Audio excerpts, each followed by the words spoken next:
que llega a nosotros con profecía, cumpliéndose lentamente delante de nuestros ojos, de una época de extraños lenguajes. El poeta inmoló su tiempo a la fogata de las leyes que en sus poemas hizo arder en locura, haciendo de la locura misma un momento de trance, entendido como el mecanismo psicológico en el que la persona se abandona a ciertas condiciones externas o internas y experimenta un estado de conciencia diferente, para convertir el pasado en cenizas, en cataratas inversas de ceniza. Igual que un llanto de humo, el único lenguaje verdadero es el llanto, descubrió Carranza. Igual que una descomposición que se vuelve lluvia de ceniza, confeti negro para lanzar la muerte y la vida en un solo verso. ¿Qué forma es esta en la que habla de la muerte Martínez o Carranza, que se enreda como los caracoles mismos que utiliza, geometría de la perfecta evolución, para hacer sonar las palabras de su mar versal? Poeta que le habla a un lector exigente. No es un poeta que se conforme con la mediocre sensación del que se ve impulsado por el amor o el fuego sempiterno a matar al prójimo, sea con palabras, con cuchillos o con políticas. Antes que eso, o Carranza, lo que busca es meter una palanca, como no lo habría logrado Arquímedes, afirma el poeta en la introducción a Patología del Ser, para mover la conciencia. Cabe mencionar en este momento a Enrique González Rojo Artur, que incluye uno de los capítulos en Marcha hacia la concreción, con el título La patología del ser, y que vale la pena leer un fragmento de este capítulo. Por las razones que sea, y una de ellas, la de la esperanza, no es nada desdeñable, no va al fondo, reconoce sí que hay una enfermedad y hasta una dolencia grave, dolorosa, insoportable, pero la enfermedad histórica, me parece, es aún más profunda, es una patología del ser. El carácter de la terapia debe hallarse en proporción directa a la profundidad del padecimiento. La curación y las medicinas para una enfermedad seria, pero no grave, no son adecuadas para un mal no solo delicado, sino profundo. Al grado o nivel que ocupa una enfermedad en la escala de gravedad, debe corresponder una atención terapéutica diferenciada. Y hablemos, si se quiere, de la esperanza. ¿Dónde se puede fincar de manera más firme la esperanza en un diagnóstico deseable pero incorrecto, por limitado y superficial, o en un diagnóstico indeseable quizás, pero acertado y a partir del cual se puede empezar a trabajar en una práctica terapéutica pertinente?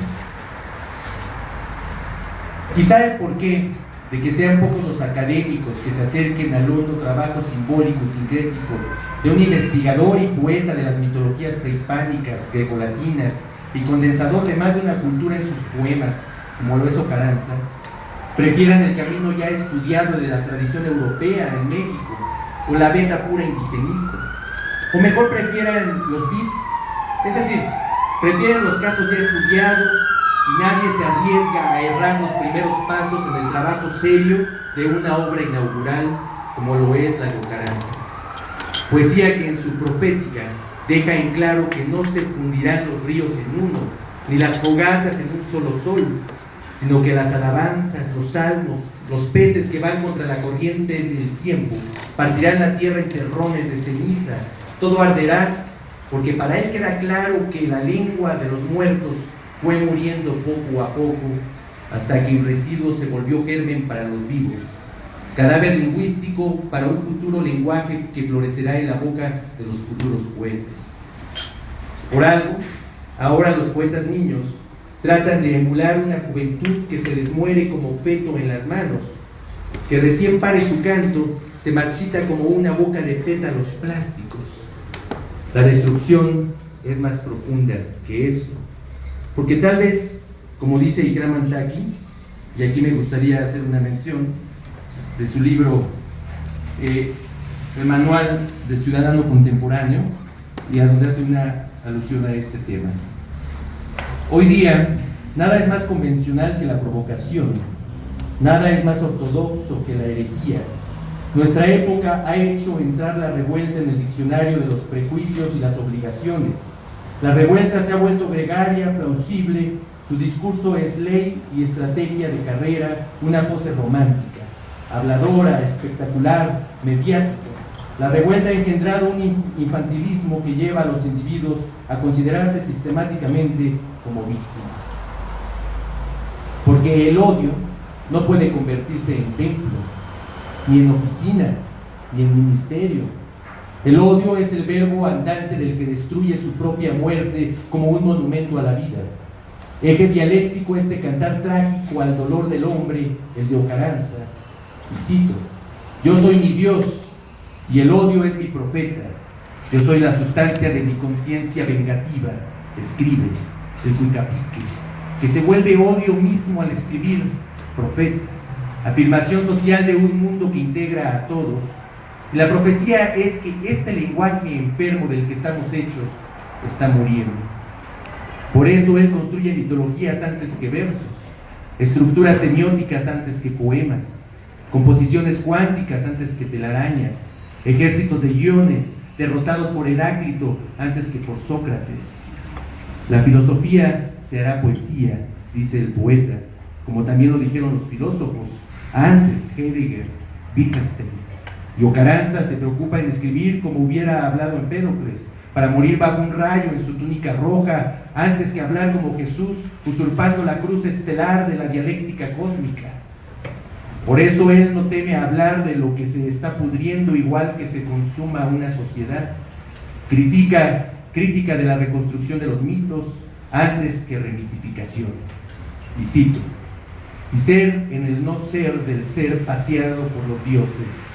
Quiere decir que un habitante del barrio más pobre de la tierra puede ser un Perseo lleno de rabias para matar gorgonas, o puede ser un Ícaro para alargarse con las alas de petate en busca de un planeta menos idiotizado por las brujas.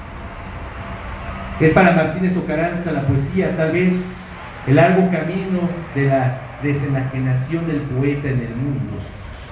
Y son sus poemas bitácora del futuro para los que busquen liberarse del peso de una piedra que los muele como un buitre en las entrañas. La muerte, la tragedia, el peso de la historia en Ocaranza tiene una conciencia que no se ha concientizado adecuadamente como un duelo de la poesía, en la poesía mexicana. Es el holocausto mexica mucho mayor en cantidad de muertos que el judío. En cambio, los judíos se conciben como héroes, mientras los mexicas, trasminados en otra cultura, se consideran vencidos. Son 500 años de un duelo que nadie ha superado, porque al final del día el grueso de la población, más allá de las naciones, México o España, se concibe, digas en español o dicho, más cercanos de la Hispania fenicia que de las 7 cuevas de Chicomostoc. Ingenuamente, seguro estoy, se conciben neutrales antes que vencedores, aunque lo que asumen como cultura corresponda a una geografía distante y se aleja de su núcleo material primigenio. ¿Dónde están los poetas cuando escriben sobre México? ¿En Roma o en París? ¿En Moscú o en Inglaterra? ¿De qué país escriben los poetas sino de la geografía de su corazón brillante? Por eso Martínez Ocaranza lleva en sí el duelo que ningún poeta antes que él ha querido cargar con el dolor de generaciones que no se han sobrepuesto a una derrota que inconscientemente cargan como cruz de ceniza en la frente.